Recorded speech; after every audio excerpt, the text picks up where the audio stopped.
নতুন ভিডিও পেতে সাবস্ক্রাইব করে বেল বাটন অন করুন।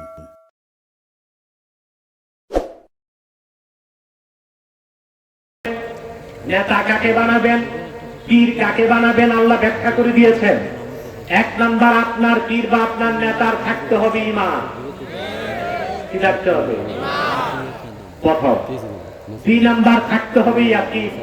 আল্লাহ বলেছেন সুম্মা লাম ইয়ারতাবু, ঈমানের কোন বিষয়ে সন্দেহ থাকতে পারবে না। সন্দেহ থাকলে আপনি মুমিন না মুনাফিক? একটি লাইভ শো দেখেছেন এক বুদ্ধিজীবীর সাথে আমার, অনেকগুলো হয়েছে। একটা বুদ্ধিজীবীকে দেখেছেন তিনি সব মানে একটু সন্দেহ আছে। দেখছেন না? আমরা চেষ্টা করেছি তার এই সন্দেহটাও দূর করতে। তবে এখন তিনি লাইনে এসেছে, কায়দা পোক্তাদি পড়তেছে, কোরআন শরীফ শেখার চেষ্টা করতেছে। আলহামদুলিল্লাহ। এক যারা পরিমাণ সন্দেহ থাকতে আপনি মুমিন হতে পারবেন? আল্লাহ বলেছেন কুনু মা সাদিকিন, সত্যবাদীদের সঙ্গে হও। নেতা বানাবেন যাকে, পীর বানাবেন যাকে, তার প্রথম শর্ত তার থাকতে হবে পরিপূর্ণ ঈমান। দুই নাম্বার থাকতে হবে ইয়াকিন। তিন নাম্বার, তাকে আল্লাহর পথে জানমাল দিয়ে জিহাদ করতে হবে। এইরকম লোক আপনার নেতা হবে, এরকম লোক আপনার পীর হবে। ঠিক কিনা বলেন? আমরা কি এরকম পীর ধরতে পেরেছি সবাই? আমরা কি এরকম নেতা বানাতে পেরেছি? আজকে 57টি মুসলিম রাষ্ট্র আমাদের, সংখ্যায় আমরা 200 কোটি মুসলমান, সম্পদের অভাব নাই, আমাদের পায়ের তলায় শুধু সোনা রূপা গ্যাস আর তেল। তাহলে আমরাই মার খাচ্ছি কেন? ইকো বন্ধ করে দাও মাইকম্যান, ইকো দাও কেন? তোমাদেরকে মাথায় ডিস্টার্ব আছে নাকি? আপনাদের কষ্ট হয়ে যাচ্ছে, বুঝতে পেরেছি, গরমে কষ্ট হচ্ছে।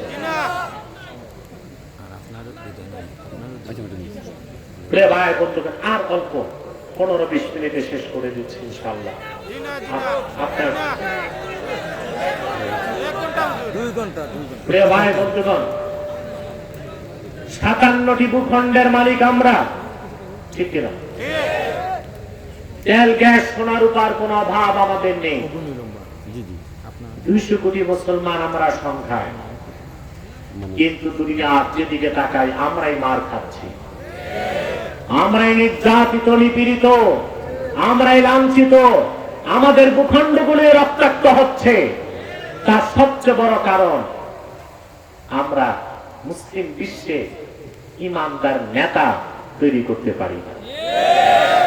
অধিকাংশ নেতাই পশ্চিমাদের গোলামি করে, কোরআন সুন্নাহ বিরোধী। কেউ ন্যাশনালিজম, কেউ সোশ্যালিজম, কেউ সেকুলারিজম, কেউ ক্যাপিটালিজম। ঠিক কিনা বলে? ইসলামের সুমহান আদর্শ থেকে তারা দূরে অবস্থান নিচ্ছে। এই কারণে আমরা মার খাচ্ছি। ঠিক কিনা বলে? সত্য কিনা বলে? একটি বাস চট্টগ্রাম যাবে, 40টা সিট আছে। কতটা? প্রথম 20টা সিটে বসেছে শাইখুল হাদিস 20 জন, তারপর 10 জন মুহাদ্দিস, তারপর 10 জন বড় পীর সাহেব। পুরা বাসে 40 জনই নেককার মানুষ, আউলিয়ায়ে কেরাম। ড্রাইভার বসানো হলো এমন একজনকে যে নিয়মিত ইয়াবা খায়, মাতাল। বাস যাবে কই? চট্টগ্রাম। এখন এটা মেঘনা পার হওয়ার পর যাবে হয় ডালে নয় খালে। ঠিক কিনা? আমরা বাংলাদেশে, অধিকাংশ মুসলিম বিশ্বে লক্ষ লক্ষ মসজিদ আছে আমাদের, মাদ্রাসা আছে আমাদের, মুরিদ আছে আমাদের, কিন্তু চালকের আসনে যাদেরকে দিয়েছি সব মুনাফিক বসে আছে। এই জন্য আল্লাহ বলেছেন কুনু মা সাদিকিন, নেতা বানাও সত্যবাদীকে, নেতা পীর বানাও সত্যবাদীকে। ঠিক কিনা বলে? সেটার ব্যাখ্যা কি? নেতাকে হতে হবে ইমানদার, নেতার ইয়াকিন ঠিক থাকতে হবে। 3, নেতাকে জিহাদ করতে হবে জানমাল দিয়ে আল্লাহর দ্বীন কায়েমের জন্য। এই 3 কোয়ালিটি থাকলে তাকে পীর মানবেন, আপনি নাজাত পাবেন। তাকে নেতা মানবেন, আপনি নাজাত পাবেন। নতুবা আপনারা যতই সুফি দরবেশ আর আউলিয়া কেরাম হন, চালকের আসলে যাদেরকে দিচ্ছেন ওরা মাতাল, ওরা আপনাকে নেবে ডালে নয় খালে। ঠিক কিনা বল? আমাদের ভাগ্যের পরিবর্তন আমরাই করতে পারি না, ঠিক কিনা বলে? শুধু মাঠ গরম করে আমরা চাই ইসলাম কায়েম করে ফেলবো। আপনাকে পদ্ধতিতে আগাতে হবে, ঠিক কিনা বলে? 10 মিনিটে মাঠ গরম করে দিলেন, বক্তাও চলে গেছে, শ্রোতাও চলে গেছে, আর গরম নাই, ঠিক কিনা? না, এইভাবে হবে না। আমাদেরকে সত্যবাদীদের সঙ্গী হতে হবে, ঠিক কিনা বলে? নেতাও বানাবেন সত্যবাদী, পীরও বানাবেন, কথা বলেন, মনে থাকবে?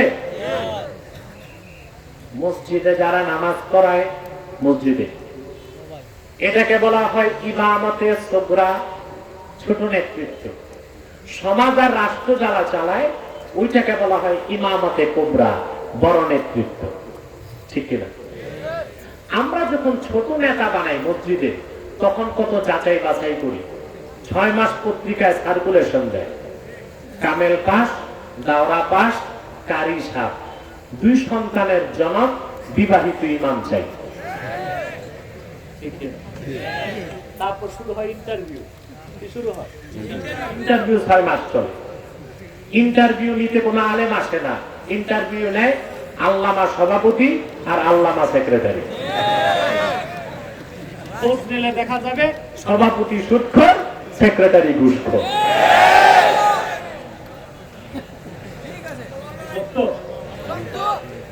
আল্লাহ বলে দিয়েছেন কুনু মা সাদিকিন, সত্যবাদীদের সঙ্গী বানাও। আমরা সত্যবাদীদের নেতা বানাই না।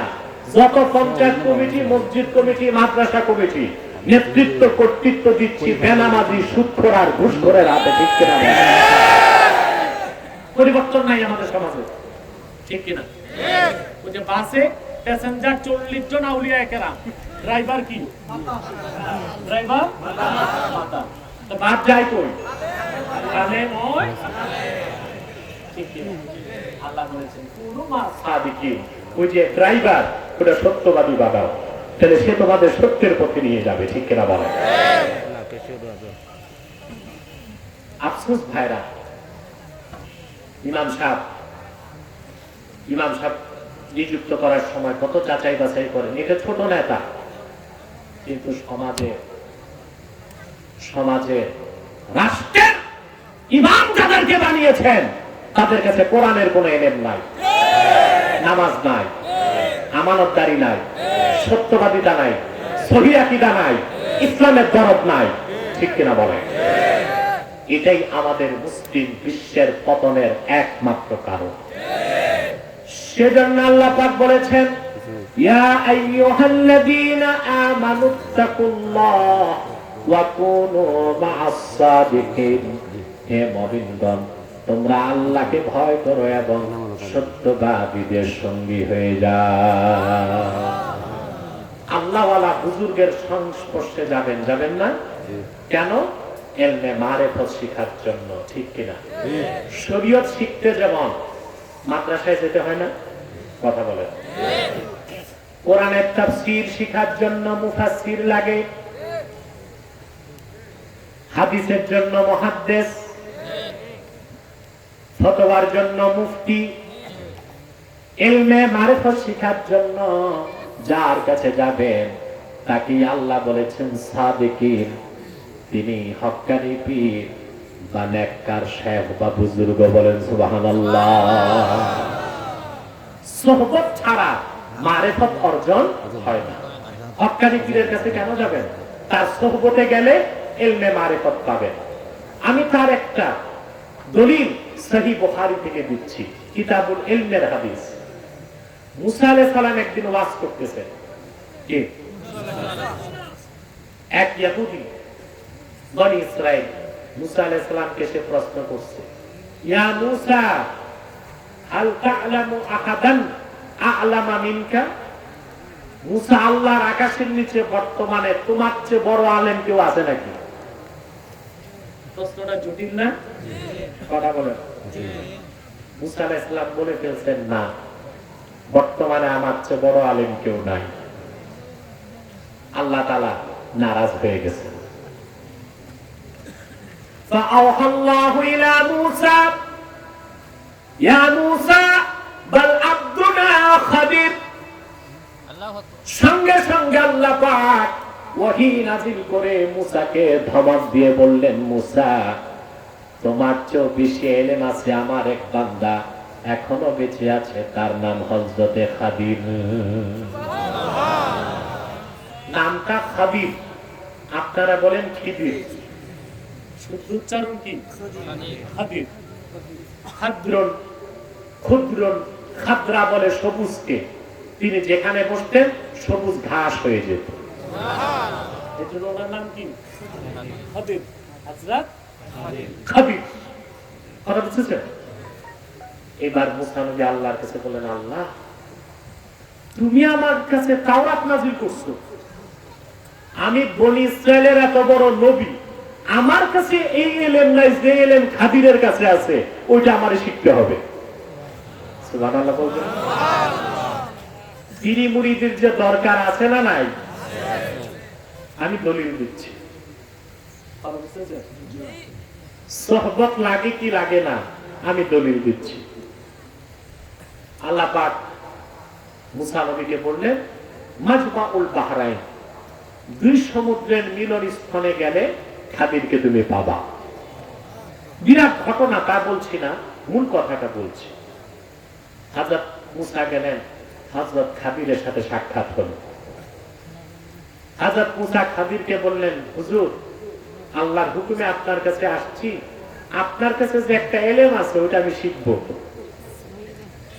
হযরত খাদির প্রস্তাব নাকচ করে দিয়েছে। তিনি বললেন যে, ইন্নাকা লান তাসতাতিআ মাইয়া সাবরা। মুসা, এটা খুব কঠিন কাজ, যে এলেম শিখতে আসছো তুমি ধৈর্য ধারণ করতে পারবে না। মুসা আলাইহিস সালাম বললেন যে, না, আমি এলেম শিখবো। সুবহানাল্লাহ। রওনা হলেন দুইজন, মোট ছিলেন তিনজন, মুসা, খাদির আর হযরত যুন্নুন ইউশা। উনি একজন নবী, উনি একজন, ওনার নাম ছিল কি? ইউশা। আর ডাক নাম ছিল যুন্নুন, মাছওয়ালা। ওনার হাতে মাছ ছিল। কি ছিল? এক জায়গায় তারা নদী পার হবে, নৌকাতে উঠছেন, নৌকাওয়ালারা তিন বুজুর্গ পেয়ে ফিরি পার করে দিয়েছে নৌকা। বুখারীতে এসেছে বিগায়ের নাউল আয় বিগায়ের উজরাত, পারিশ্রমিক ছাড়া পার করে দিয়েছে। ওপার যেই হযরত খাদির তরবারির বাঁক দিয়ে নৌকার তলা ছিদ্র করে দিয়েছে। মুসা নবী তো এটা কি করছে? ফিরি ফিরি পার করার এটাই বকশিস। হযরত খাদির রেগে গেছে, আমি বলেছিলাম না তুমি ধৈর্য ধরতে পারবে না। হযরত মুসা বললেন, ঠিক আছে, আর প্রশ্ন করব না, আগে বাড়ো। কথা বলবো না। কিছু যাওয়ার পর হযরত মুসা খাদির একটা ময়দানে আসতো, বাচ্চারা খেলাধুলা করছে। সবচেয়ে সুদর্শন বাচ্চাটাকে ধরে হযরত খাদির জবাই করে দিয়েছে। মুসা আলাইহিস সালাম এটা কি করছে? একটা নিষ্পাপ বাচ্চাকে জবাই করে দিয়েছে, এটা তো নাজায়েজ কাজ হয়েছে। হযরত খাদির বললেন, আমি আগে বলেছিলাম, আলাম আকুল লাকা ইন্নাকা লান তাসতাতিআ মাইয়া সাবরা, তুমি ধৈর্য ধরতে পারবা না, আমি আগেই বলেছিলাম। হযরত মুসা কয়, ঠিক আছে, এরপর যদি প্রশ্ন করি ফালা তুসাহিবনি, তো তুমি আমারে আর সঙ্গী রাখো না, বাদ দিয়ে দিও। ঠিক আছে, সামনে রওনা দিছে। এক এলাকায় আসার পর ক্ষুধা লাগছে তিনজনে। এলাকার মানুষকে বললে একটু মেহমানদারি করো। এলাকার মানুষগুলো ছিল জন্মের কৃপণ, মেহমানদারি করে। হযরত খাদির বের হয়ে দেখলেন একটা দেয়াল ভাঙ্গা। তিনি মুসাকে বলেন, আসো আমরা দেওয়ালটা ঠিক করে দিই। মুসা আলাইহিস সালাম বললেন, তোমার কাজকর্ম কিছু বুঝলাম না খাদির, ফিরি নৌকা পার হয়ে তলা ছিদ্র করলাম, নিষ্পাপ বাচ্চাটারে এমনি এমনি জবাই করলাম, আর তাদের কাছে খাদ্য চাইলাম কিছু দিল না, বিনা পয়সায় তাদের ওয়াল ঠিক করতেছো। হযরত খাদির বললেন, হাযা ফিরাকু বাইনি ওয়া বাইনিক, তোমার আমার সম্পর্ক এখানেই শেষ। মুসা কয়, সম্পর্ক শেষ কথা ঠিক আছে, তিন কাজের ব্যাখ্যা দাও। সুবহানাল্লাহ বলেন। মারেফতের কিছু যদি বুঝে না আসে, শরীয়তের ব্যাখ্যা লাগবে। শরীয়তের ব্যাখ্যা না পাওয়া গেলে সেই মারেফতকে মানার কোনো সুযোগ নাই। হযরত খাদির বললেন, মুসা, আমরা যে নৌকার তলা ছিদ্র করেছি, এই নৌকা দিয়ে ইয়েতিমরা তাদের সংসার চালায়। আল্লাহ প্রদত্ত ইলমে আমি দেখতে পেয়েছি, স্বৈর শাসক আসতেছে পেছনে, নৌকাটা গজব করে ফেলবে, রিকুইজিশন করে ফেলবে, তাহলে ইয়েতিমদের সংসার চলার কোনো ব্যবস্থা থাকবে না। আমি তলা ছিদ্র করে একটু খুঁত লাগাই দিলাম, যেন খুঁত পেলে নৌকার গজব না হয়ে যায়। পরে তারা নৌকা ঠিক করে কামাই রোজগার করতে পারবে। মুসা নবী বললেন, তাহলে তো কাজটা ঠিক হয়েছে। কথা বুঝতেছে? বাচ্চাটাকে মারছো কেন? বলে, আল্লাহ প্রদত্ত ইলমে আমি দেখেছি বাচ্চাটা বড় হয়ে কাফের হবে, নাফরমান হবে, তার বাপ মার উপর জুলুম করবে। এই জন্য আমি বাচ্চাটাকে কতল করে দিলাম, সেও বেহেশতে যাক, তার বাপ মাও বেঁচে যাক। এটাও ভালো কাজ হয়েছে। তো ভাঙ্গা ওয়াল ঠিক করছো কেন? বলে, শোনো, এই ভাঙ্গা ওয়ালের নিচে দুইজন এতিমের সম্পদ আছে।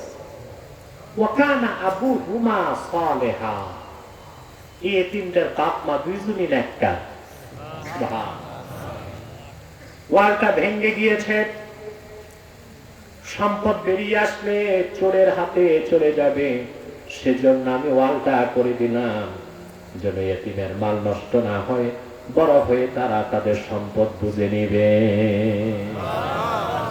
মুসা নবী বললেন, এই কাজটা তাহলে ঠিক হয়েছে। মুহাদ্দিসগণ বলেন, মুসা নবীর দৃষ্টি ছিল ইলমে শরীয়তের দিকে, আর হযরত খাদিরের দৃষ্টি ছিল ইলমে মারিফতের দিকে। ঠিক কিনা বলেন? তাহলে মারিফত আছে না নাই? কিন্তু তা হতে হবে শরীয়তের গণ্ডির মধ্যে। এর বাইরে গেলে ওইটা আর মারিফত থাকবে না, ওইটা হবে বাইরের পথ। ঠিক কিনা? তাহলে আল্লাহওয়ালা নেককার সত্যবাদী সঙ্গী হতে হবে মারিফত শিখার জন্য। রাজি আছেন?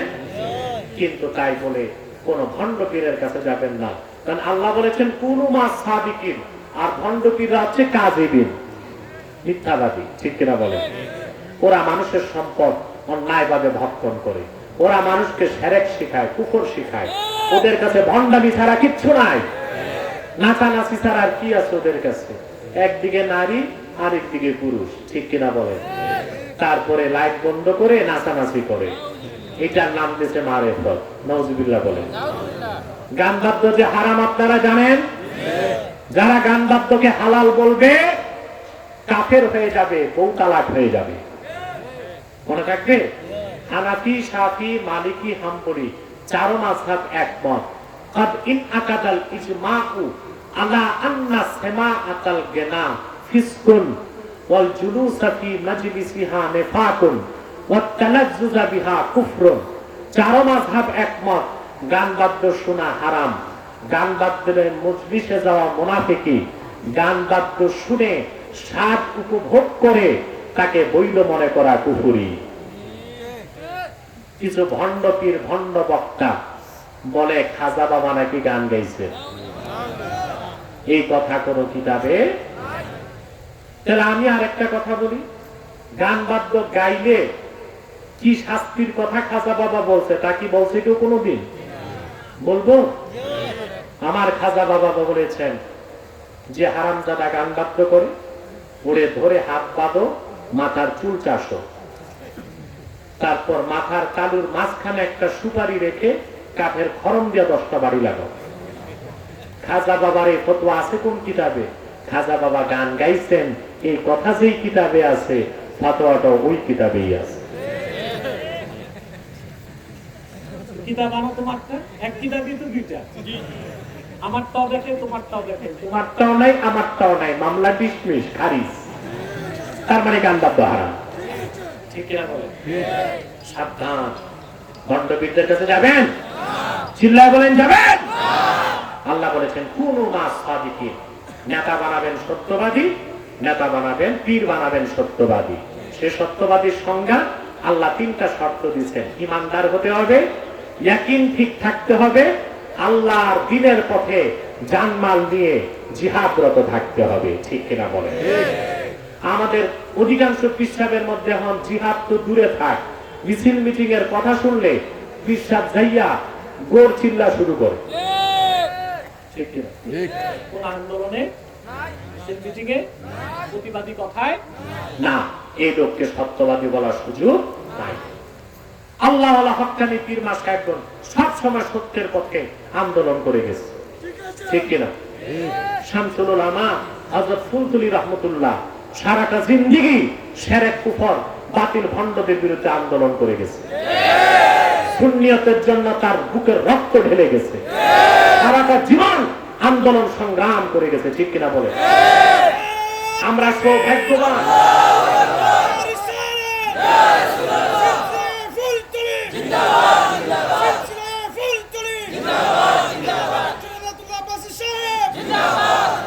আপনারা আনন্দিত হবেন, চান্দাই দরবার শরীফের মরহুম পীর সাহেবের কলিজা টুকরা সন্তান দুইজন এখানে উপস্থিত আছে। বড় সাহেবজাদাকে আমি তাহরিকে খাতমে নবুয়ত বাংলাদেশ সিলেট মহানগরের দায়িত্ব দিয়েছি। আলহামদুলিল্লাহ, খাতমে নবুয়তের আন্দোলনের চেয়ে বড় কোনো আন্দোলন নাই, খাতমে নবুয়তের জিহাদের চেয়ে বড় কোনো জিহাদ নাই।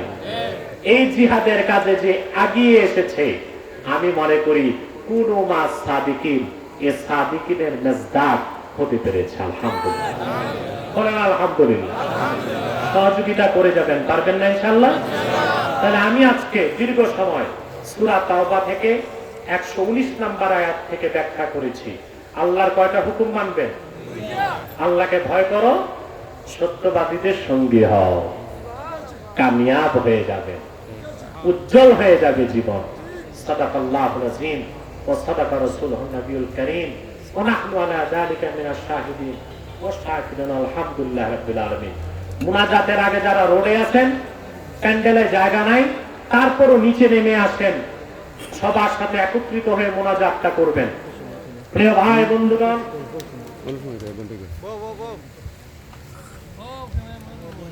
আমি আর আপনাদের কষ্ট দিচ্ছি না। কয়েকটি প্রশ্ন আমার কাছে এসেছে, আমি সংক্ষিপ্ত উত্তর দেওয়ার চেষ্টা করবো ইনশাআল্লাহ।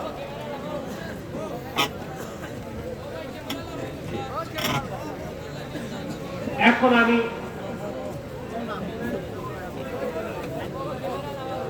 আমাদের প্রিয় সংগঠনের পক্ষ থেকে কিছু আহ্বান করছি আপনাদেরকে। আপনারা এখানে বিভিন্ন দলের লোক আছেন, আছেন না? বলেন না, এতে মাঠে কোনো দলাদলি আছে? মারামারি, ঝগড়া ফাসাদ কিচ্ছু নাই। কেন নাই? তার একটাই কারণ, আমরা দলের পরিচয় এখানে আসি নাই। আমাদের একটাই পরিচয়, আমরা মুসলমান।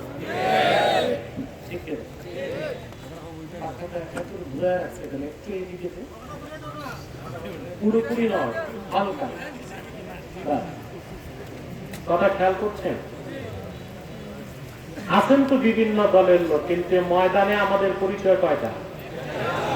আমরা মুসলমান। আমরা বাংলাদেশে অনেক ধর্মের লোকই তো আছে, ধর্মকর্ম পালন করে, করে না? তাদের বিরুদ্ধে আমাদের কোনো বক্তব্য আছে? কিন্তু বাংলাদেশে একটি অমুসলিম সম্প্রদায় আছে, সেটা কুখ্যাত কাদিয়ানী সম্প্রদায়। তাদের নির্মূল করার জন্য তাহরিকে খাতমে নবুয়ত বাংলাদেশ কাজ করে যাচ্ছে। কারণ কাদিয়ানীরা নিঃসন্দেহে কাফের এবং অমুসলিম। তাদেরকে যারা কাফের বলবে না, তারাও কাফের। কারণ তারা আল্লাহর আখিরি নবী হযরত মুহাম্মদ সাল্লাল্লাহু আলাইহি সাল্লামকে আল্লাহর শেষ নবী হিসেবে বিশ্বাস করে না। চিল্লায় বলেন নাউযুবিল্লাহ। এজন্য তারা কি? চিল্লায় বলেন তারা কি? তাদেরকে যারা কাফের বলবে না, তারা কি? কিন্তু তারা মানুষকে ধোঁকা দিতে মুসলমানদের মতো দাড়ি রাখে, টুপি লাগায়, নামও রাখে। তাই বলে কি তারা মুসলমান হবে? আচ্ছা ভাই, দাড়ি রাখলে যদি কেউ মুসলমান হতে পারত, তো রবীন্দ্রনাথ ঠাকুরের চেয়ে বড় মুসলমান কে হইত? সে কি মুসলিম ছিল না অমুসলিম? মহাত্মা গান্ধীকে দেখছেন, এত লম্বা টুপি লাগে, সে কি ছিল মুসলিম না মুসলিম? মহাত্মা গান্ধী নাম শুনছেন না? কথা বলেন। মুরব্বীরা তো দেখতে মনে হয়। বাংলাদেশে এসেছিল, 3 মাস ছিল নোয়াখালীতে। আমি চিন্তা করছি এত বড় রাজনীতিবিদ 3 মাস নোয়াখালী করলো ডাকি। পরে তথ্য পাইছি এক হিন্দু মহিলার প্রেমে পড়ে গেছিল। পরকীয়া এত খারাপ জিনিস, মানুষের হিতাহিত বুদ্ধি আর রাখে না। দেখছেন না এক খেলোয়াড় খেলার মাঠে ছক্কা মারতে মারতে আরেক বেটার বউ ছক্কা মেরে দিচ্ছে। এটা জঘন্য কাজ। পর্দা না থাকার কারণে এই অঘটন গুলো ঘটতেছে। ঠিক না? যত গণধর্ষণ ঘটছে পর্দা না থাকার কারণে। সত্য?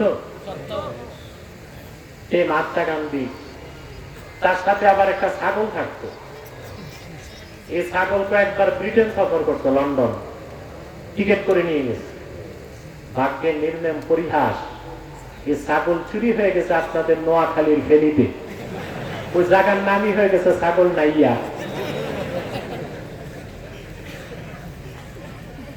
এই মহাত্মা গান্ধী এত লম্বা টুপি লাগে, মুসলিম ছিল না মুসলিম?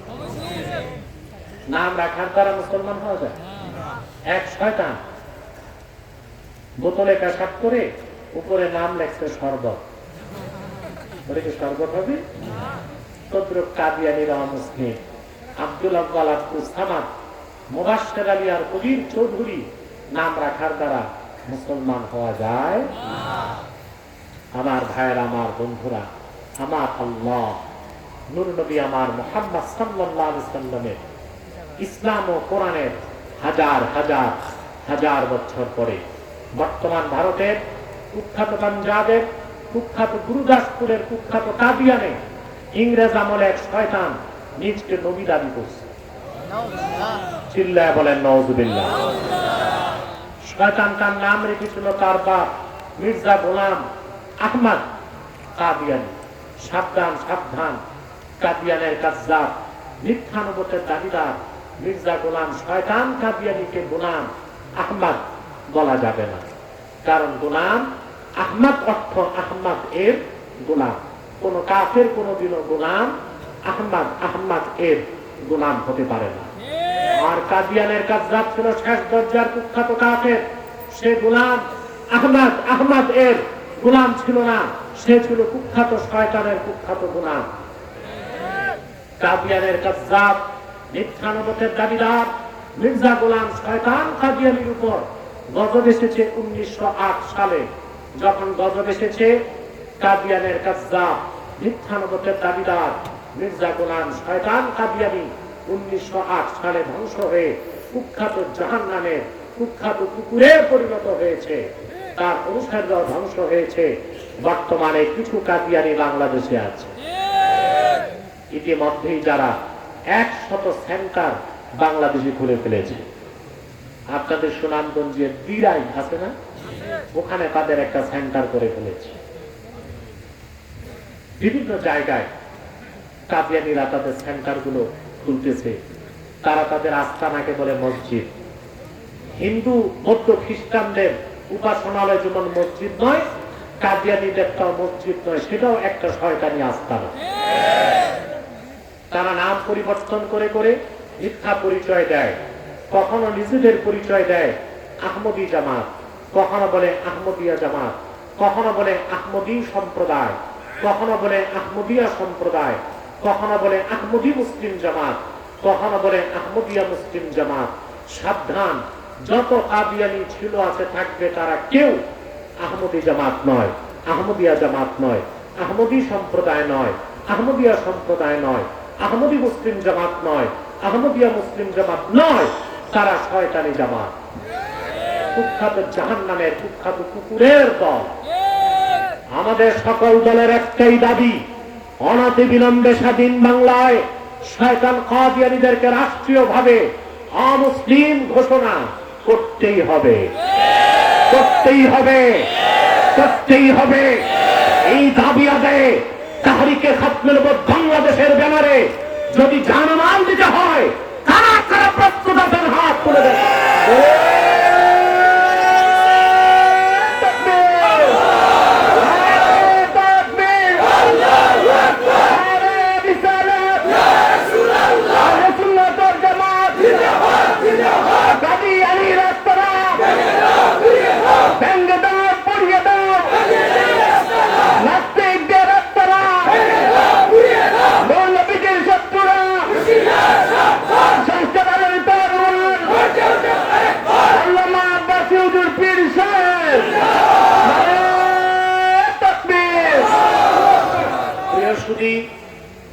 চান্দাই সাহেব রহমতুল্লাহর কলিজার টুকরা সন্তানদেরকে, বিশেষ করে বড় সাহেবজাদাকে আমি আপনাদের মহানগরের দায়িত্ব দিয়েছি। আমি আশা করি আপনারা অরাজনৈতিক আমাদের এই সংগঠনে অংশগ্রহণ করে ঈমানি দায়িত্ব পালন করবেন, পারবেন না ইনশাআল্লাহ? আমি পাশাপাশি বলবো, কাদিয়ানীদের কোনো পণ্যদ্রব্য ধরবেন না, কিনবেন না, বেচবেন না।